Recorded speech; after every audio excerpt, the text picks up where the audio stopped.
নমস্কার সবাইকে। তো আজ আমি গিয়েছিলাম আমার মামা বাড়িতে। তো সেখান থেকে আসার সময় এই ভিডিওটা করা। একটা কথা খুব মনে পড়ছে, তাই ভাবলাম তোমাদের সঙ্গে শেয়ার করি। সত্যি বলতে আমাদের মেয়েদের জীবনটা কি অদ্ভুতই হয়, তাই না? দেখো না, আজ আমি বিকেল 3টের দিকে মামা বাড়িতে গেলাম, 5টার দিকেই সেখান থেকে চলে আসতে হলো। যেই বাড়িটাতে ছোট্ট থেকে বড় হলাম, আজ সেই বাড়িটাতেই শুধু 2 ঘন্টার অতিথি। কি বলবো বলো? ইচ্ছে থাকলেও থাকার উপায় নেই, আসতেই হবে।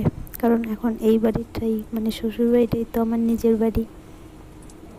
তবুও খারাপ লাগে, ওই বাড়িটাতেই তো ছোট থেকে বড় হয়েছি, স্কুল কলেজ খেলাধুলো সব ওখানেই। আর সেই বাড়িটাতেই আজ আমরা মাত্র 2 ঘন্টার অতিথি। দেখো, বলতে বলতে তোমাদেরকে এইটা জিনিস বলতে ভুলেই গেলাম। এটা হচ্ছে আমাদের সেই মরনাই বাগানের চা ফ্যাক্টরি। সেই পাশের রাস্তাটা দিয়ে আসছিলাম, তাই ভিডিও করে নিয়েছিলাম। তো এটা ভেবেই খারাপ লাগছে। আজকে গেলাম, আজকেই চলে আসলাম। ছোট্ট ছোট্ট 2 ভাই বোন আছে, ওরা বারবার বলছিল থেকে যা থেকে যা, কিন্তু কী করবো বলো, থাকার তো উপায় নেই। কিছু না, আবার যাব, পুজোতেই যাব। একদিন যাব, ঘুরে আসবো পুজোতে। এভাবেই চলবে, কি করবো, আর কিছু করার নেই।